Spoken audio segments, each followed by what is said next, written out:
You are listening to the What a Word podcast, an interview-style podcast where guests bring their unique experiences and insight on culture, life's challenges, and faith.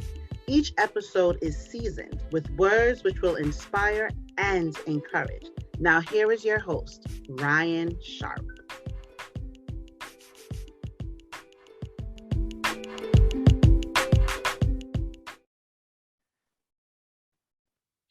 Thank you, as always, for joining.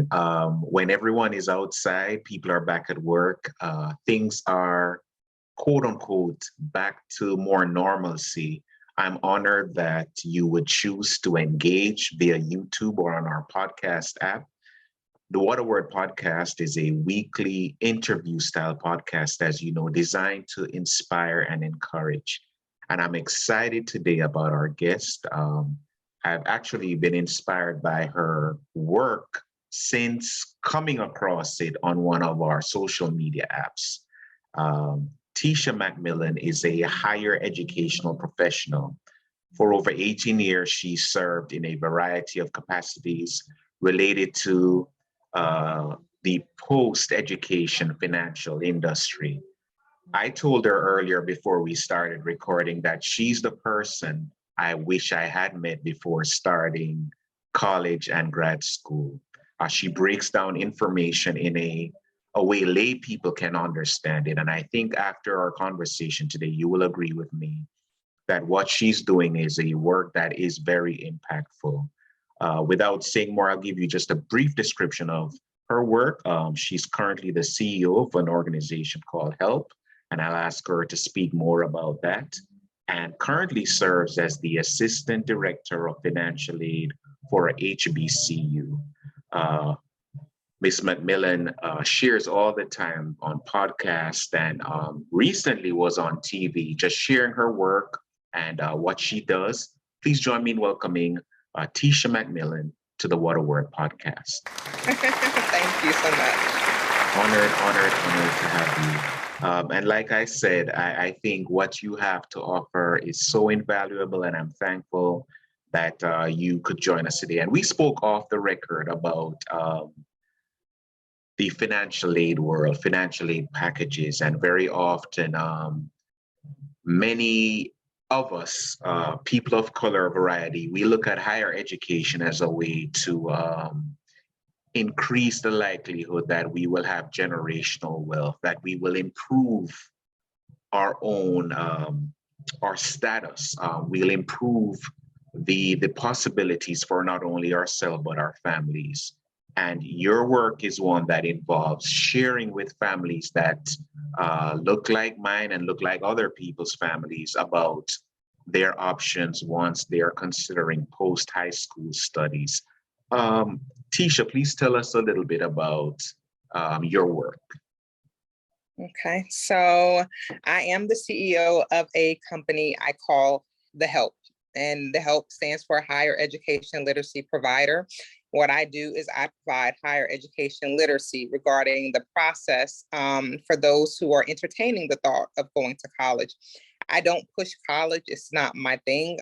What I push is the literacy, because I think it's important for those who decide that's the route they're going to take, that these are some of the things that you have to go through. And these are some of the things that you need to understand as each year as you're completing your financial aid package. I think it's extremely important to understand the process so that you can make a better decision as far as where to go and other things. I also believe strongly in trades and certifications because truthfully, everybody doesn't want a 4-year bachelor's degree. Some people don't want to go to school another 4 years. And I think it's important to be able to give others those options because, again, student loan debt is real and it's very impactful. And I work on a campus sometimes, and I do see a lot of students who probably would have been better off at a community or technical school, community college or technical school. But most of the times it is the parents, living vicariously through the kids.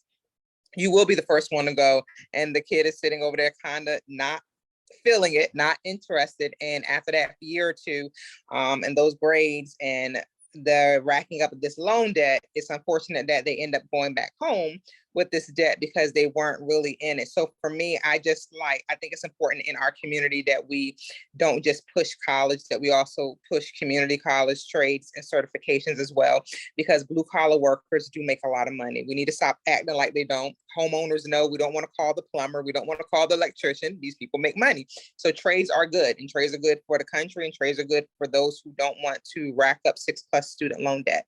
So what I do is I work with the population, normally first generation students who are the first ones in their families going through the process. I educate the parent and the student on what that process looks like. I like to dispel any misconceptions that we have about what financial aid is and isn't. Financial aid is not enough to cover anybody's cost of attendance at any school. So it's important to understand that you don't get all the money you need from financial aid. It's a starting point, but there's other pieces and variables that have to be added to that in order to complete the package.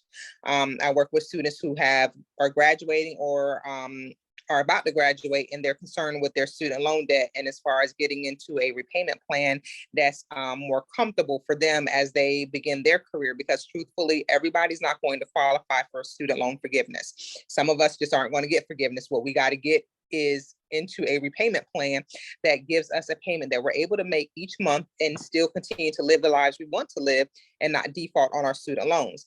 And then the third population, of course, I assist is those who are in default or in danger of defaulting. I assist them with the process of averting their default so that they can buy the house that they're in the process of trying to buy, or they're trying to go back to school and they want more Title IV funds, or they want the federal government to stop garnishing the wages and take their taxes. So for me, I'm not a documentation preparation service. I can help with paperwork, but for me, it's very important for me to teach as well. To me, it's the process of you have to learn it too. I want you to learn why these things can and cannot happen, what your options are, because truthfully, in order for everyone to be a good steward of the monies they borrow, you have to know what your rights and responsibilities are.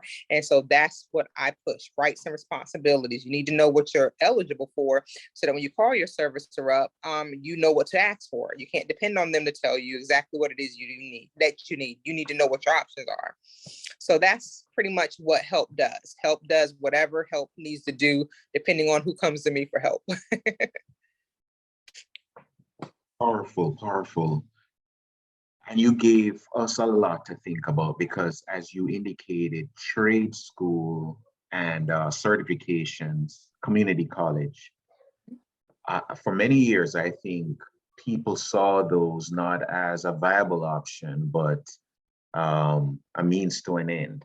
And I think what you highlighted is we're looking back now and we're seeing a lot of people wouldn't have done terribly if they had gone to trade school. Exactly, because what we forget to mention is that when you have a trade or that skill set, you are automatic entrepreneur. We are turning out entrepreneurs via trades, because you can then go create whatever company it is for whatever trade you have. And we need to stop shaming students who don't continue who don't continue the 4-year process. It's okay.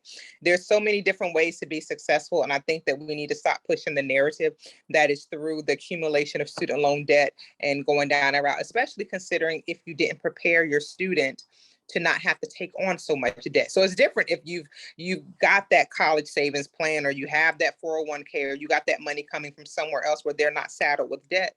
But the truth is, a lot of times they are saddled with the debt. And so to me, it doesn't make sense to stay in school 3 and 4 years and not get your bachelor's degree, but you are stuck with almost $40,000-$50,000 in student loan debt. I see that a lot. I see people who have almost $40,000-$50,000 in student loan debt who didn't graduate from school. And to me, that's very problematic, because that amount of debt, you should have at least 1 degree under your belt at that point. Now, most people who contact me are people who have 6-figure student loan debt. They are people who doctors, some lawyers, some whoever, but even with, I think the highest client I have, she has over 500,000, and I would probably cry every day if I woke up to that amount of debt. But the reality is, I just finished my master's in December, and I'm also a 6-figure student loan borrower myself, going to community college, trying to save money, paying out of pocket, because those classes are probably half the cost of a class at a university. So I paid for community college out of pocket and had to use my loan money from FAFSA to help fund my bachelor and my master's. So, and here I am at 6 figures, hoping President Biden puts that 50,000 back on the table when he already told us he's not, but hoping he has a change of mind. So part two of that also is, the family sits down with a particular student. And like you indicated, many of your clients are first generation college students.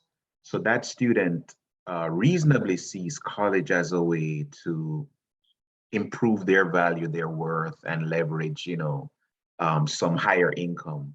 But many don't often understand what the degree will be worth in, say, 4 years. There's no discussion of that. And I'm sure you're seeing a lot of that too, as you discuss it with families and students. Yeah, a lot of that. And then it's also two students getting these degrees in these, I want to say, question mark fields. It's kind of like get it in something that you're able to use that has that's multi-purpose. It can, it's not just kind of art, or something that's really in align with what you want to do. But I also think that's part of a bigger discussion, because truthfully, I don't think we prepared the kids for this process.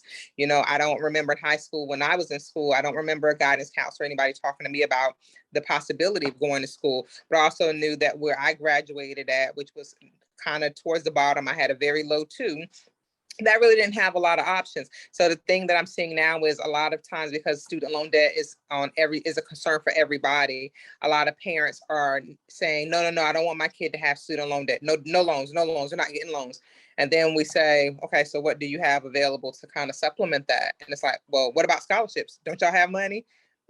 Scholarships have requirements. So if your student isn't at that point where they meet the GPA requirement, because 99% of them do have that. And if you've not prepared for that college fund and you don't want loans, you can't be realistically looking at a private university. You can't be looking at a school that is 40, 50, 60,000, especially if you don't really have anything to come to the table. It's important to be realistic and to have that conversation. But I think it starts at home. Parents need to know if your child doesn't qualify for scholarships, and if you don't have anything to really contribute to whatever this cost is going to be, and you don't want them to have loans, then you shouldn't be wasting any time looking at a university. You need to be at your local community college. Use your grant money and your free money to pay for those classes at the community college.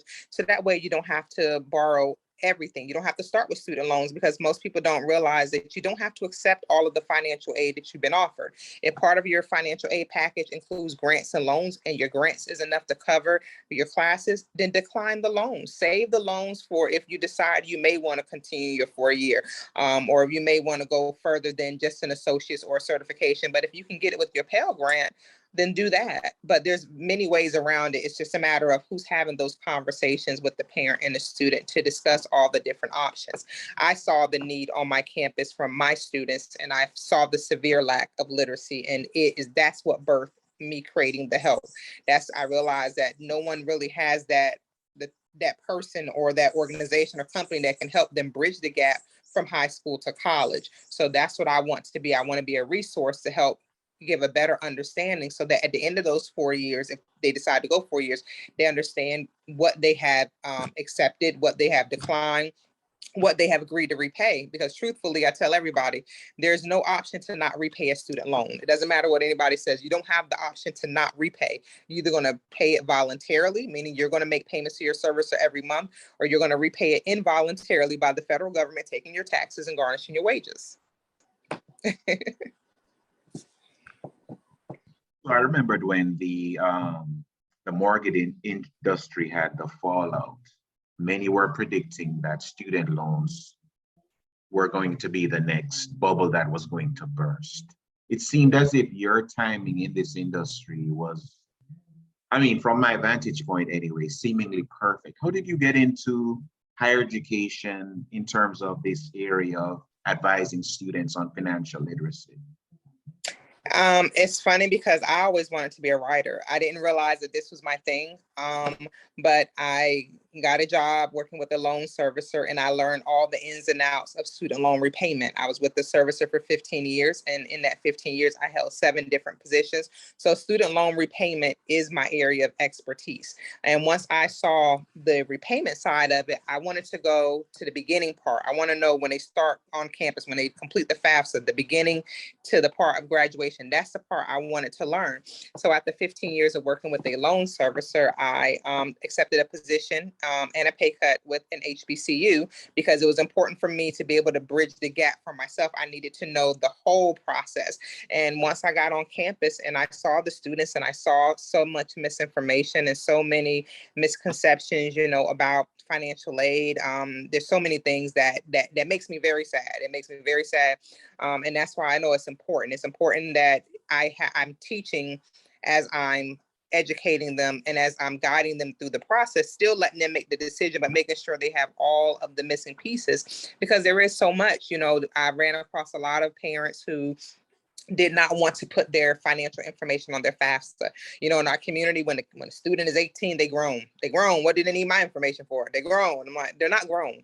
They're 18, and until they're 24, or if they have some other qualifying condition, they will need your financial aid, your financial information to put on the FAFSA. And a lot of them would think that by putting their financial information into the FAFSA, it created a bill for them. So then the parent, and so I've had many conversations with parents who felt like if they put their financial information in the FAFSA, it created a bill for them and they didn't want to pay it, so they didn't want to help. And sometimes it took me having to talk to the parent, not making them feel dumb or in any kind of way, but just explaining how FAFSA actually works. A student's need-based aid is based off of the parent's income. That's why the parent's income has to be on there, and explaining to them that it doesn't necessarily create a new bill for them. All of the bills, which is the student loan portion, goes to the student.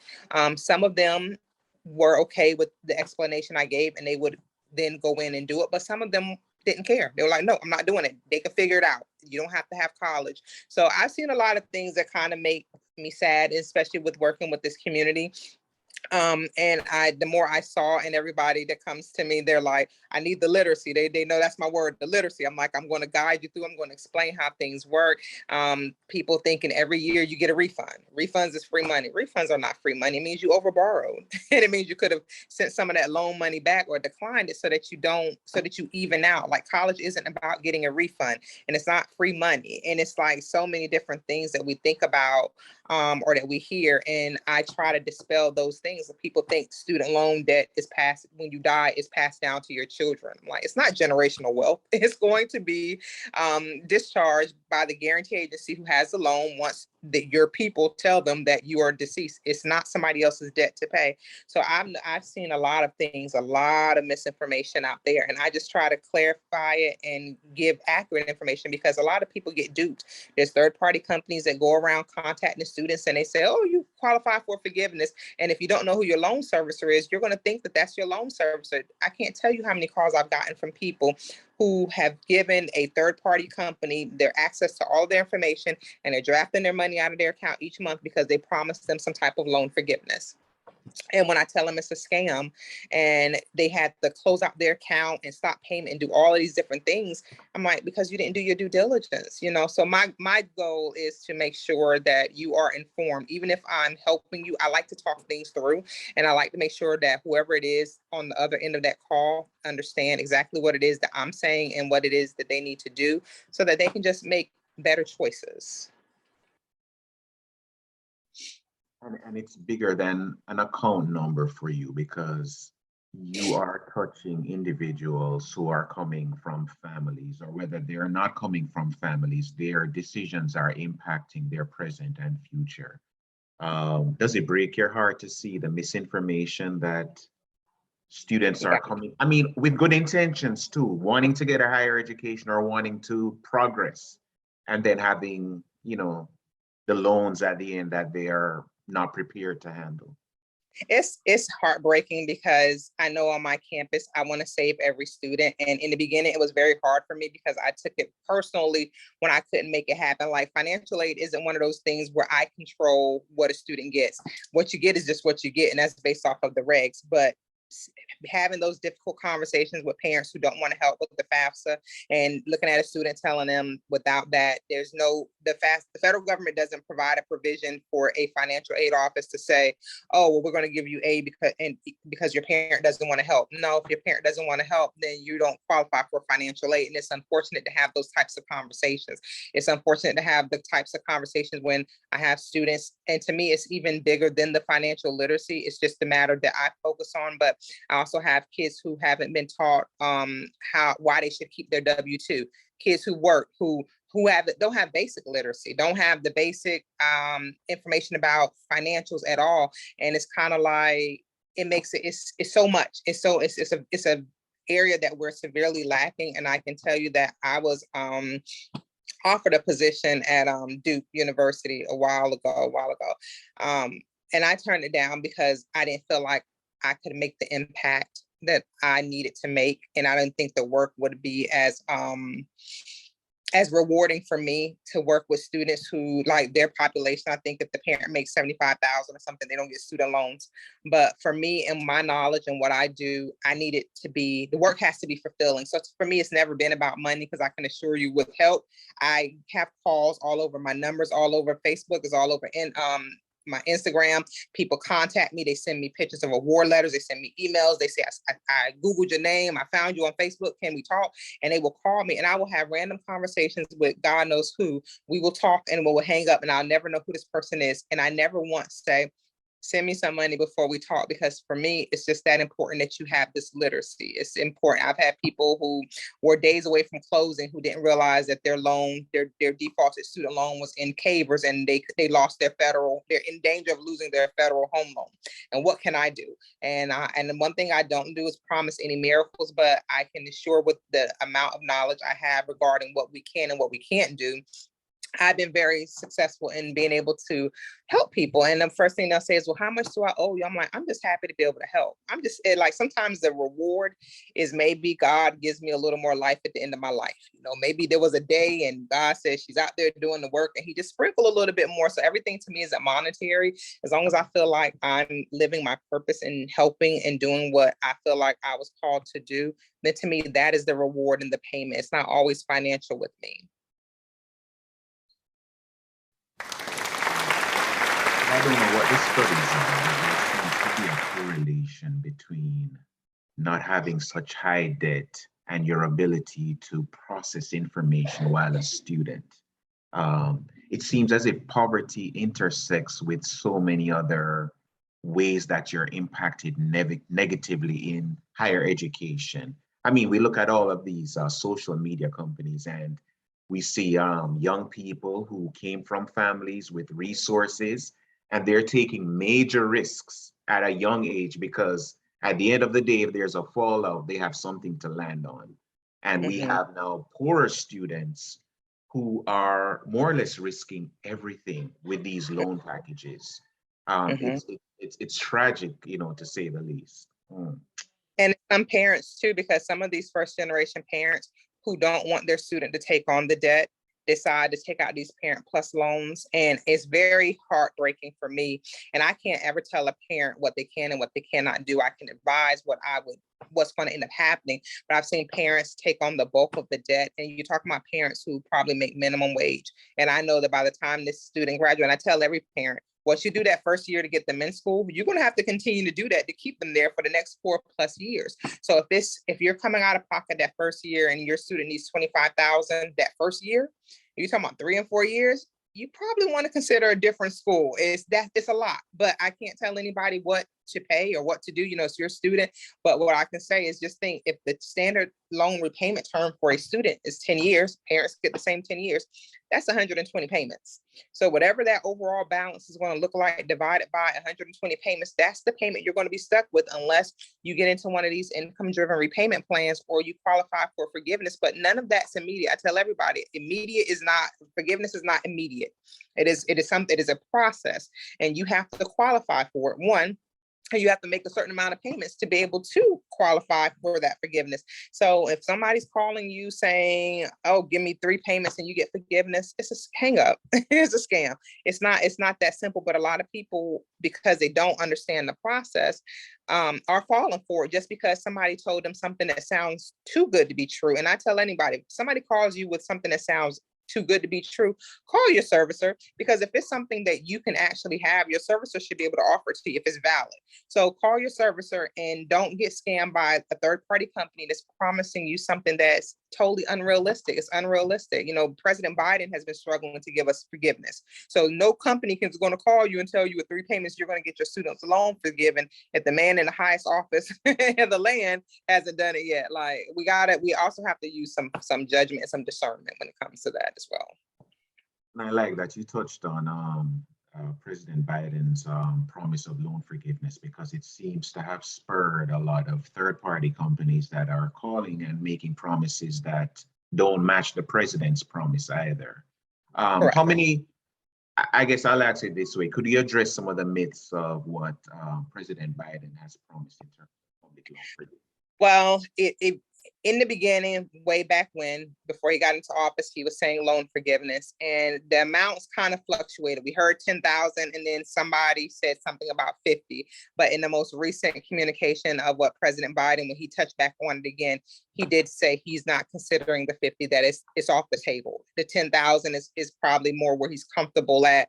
But what he's not saying is whether or not it's going to be a full wide forgiveness for everybody, meaning everybody with student loans are going to get forgiveness, or are you going to have to qualify for that 10,000 in forgiveness? And what people need to understand, and I can't stress this enough, is that President Biden is talking about student loans that are held with the Department of Education.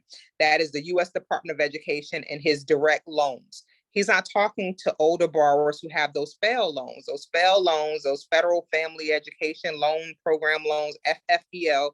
He's not necessarily said he's including those into his promise of forgiveness. So that is a question mark.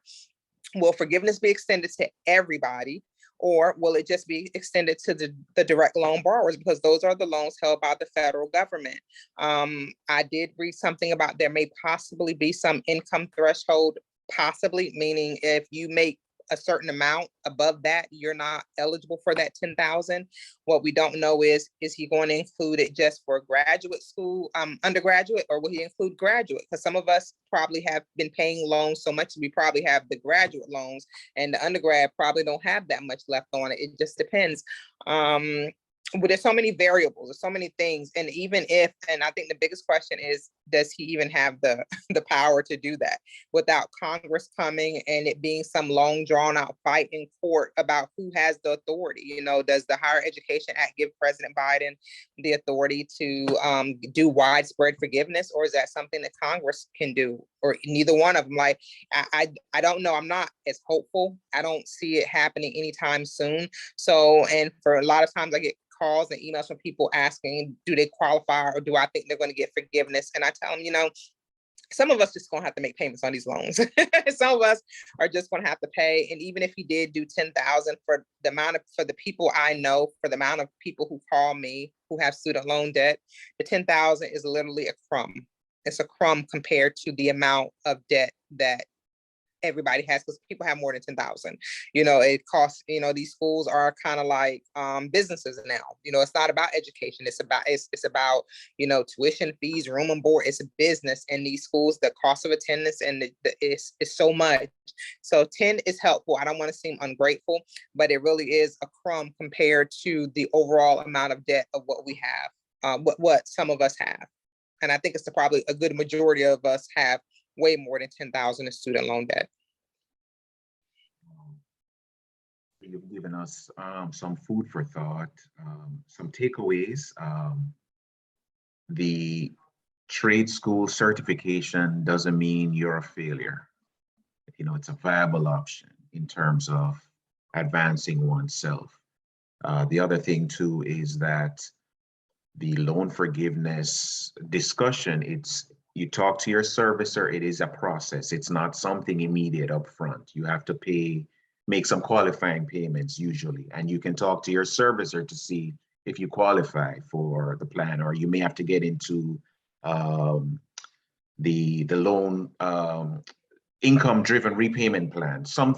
There are some steps that you'll have to take, and if someone is calling and saying you immediately qualify and it's not your servicer, you're probably being scammed, especially if they're asking for payments up front.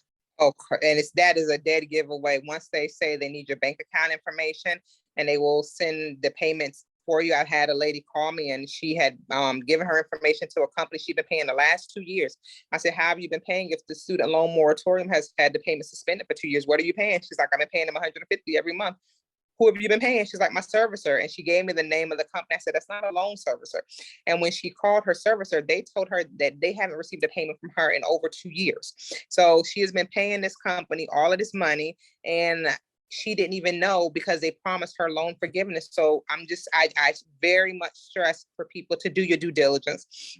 Google the company. If somebody's asking for all of this information, your servicer is not going to do that. You know, your servicer is governed by federal regulations, and there's certain things that they have to do. And there's just certain things that they're not going to do, you know. And also what people don't realize is that income-driven repayment plans are student loan forgiveness plans too. It's not the one that everybody wants because it's not the 10 years. Everybody wants the 10 years public service loan forgiveness. I get it. But some of us are not going to qualify for the public service loan forgiveness plan. What we will need to do is maybe income driven, which after 20 or 25 years of payments under an income driven repayment plan, whatever loan amount you have remaining, it will be forgiven. It's not ideal, but again, everybody's just not going to qualify for forgiveness. And even if Biden does the 10,000, you may still have so much student loan debt left that the goal again is to just get that payment to a comfortable amount where you can pay and live and just understand it's just going with you. Just continue to do that. And it's okay, because a lot of times people get mad when they say, well, I've been paying this loan for 5 years and it's not going down. And then we say, well, what is your repayment plan? They're like, well, I'm in income driven. Those plans aren't geared to help you pay your student loan off. People who want to pay their student loan off, who want to see their payment amount go down, the principal and interest and all of that, you need to be in a standard repayment plan. That is the only repayment plan that is set up to where your loan will be paid off in 10 years.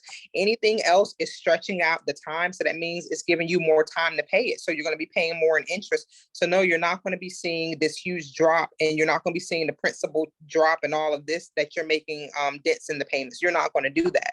So we have to understand, if we want forgiveness, be it through public service loan forgiveness or income driven, that it is a process, and you're not going to be seeing your account go down. I tell everybody, you can't be worried about the principal balance if you're trying to get forgiveness.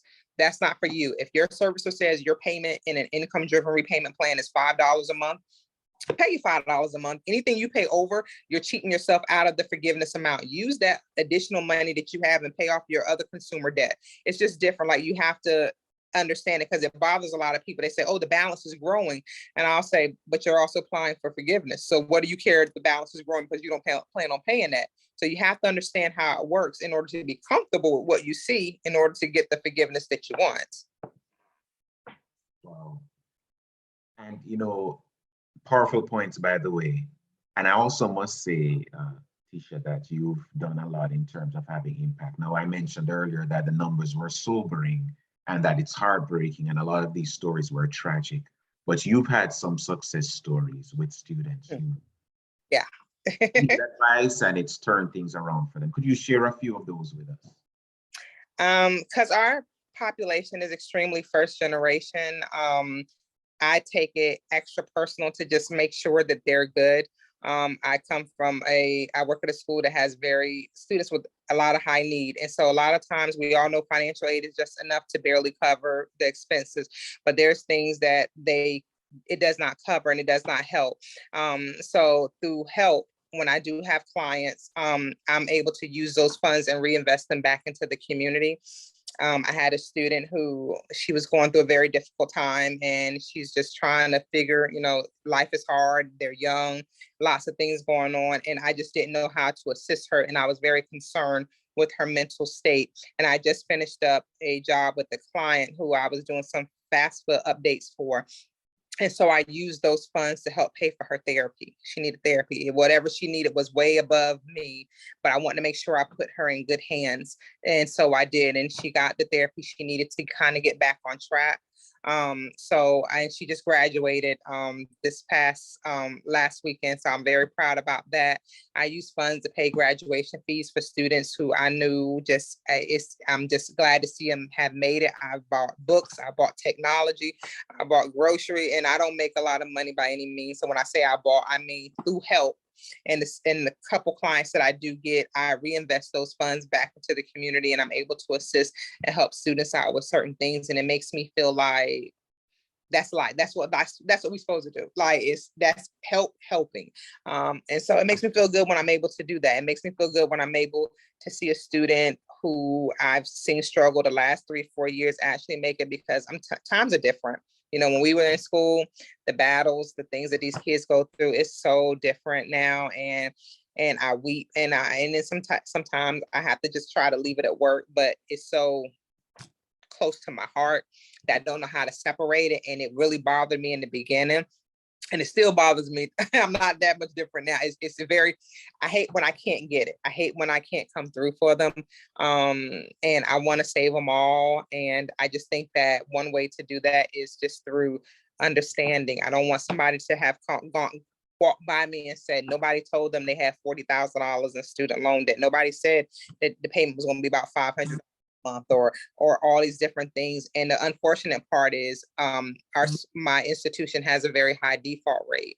And and that's the unfortunate part is they need the literacy in order to understand how impactful this default is, because nobody thinks about default now in the moment that you're defaulting. It's not until years later when you totally forgot about this loan, when it's not showing up on your credit report anymore, when you're 3 days away from closing on a house. I actually had a couple call me, and they just gotten married, and managed to save up like $30,000 for the house. They're buying a house, and the wife found me on Facebook, and the husband had defaulted twice.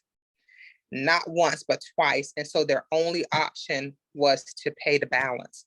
And it took everything they saved plus whatever they got from other people to help them to save their federal mortgage that they were approved for loan. So it's kind of like some of them, it's we don't see the dangers of default or the dangers of this student loan debt until after the fact. And so if I can just educate and just make them good stewards of the monies that you borrow, understand that regardless of what people tell you, it's not optional to repay it. You're going to be going on with life, living your best life, and it's not going to be until your job calls you downstairs and say they have an order to start garnishing your wages. It's going to be when you're anticipating that huge tax refund, and you're going to get the letter saying that they took it. It's like, it's so many different things that they do. And even in certain states, they can pull your professional license when you default. So there's your career right there. You're going to benefit.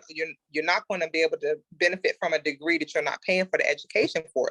They're going to take your license. So if I can do anything and just reach one, teach them, educate. That's why I tell everybody I don't charge for the literacy. It's free. It's sometimes people don't know where to go to look. And if I know where to look, and if I can point you to a regulation that'll help you, or if I can explain something to you, I don't mind doing that. It's nothing. It's nothing to do that. That's what we do with each other. We're humans. We take care of each other.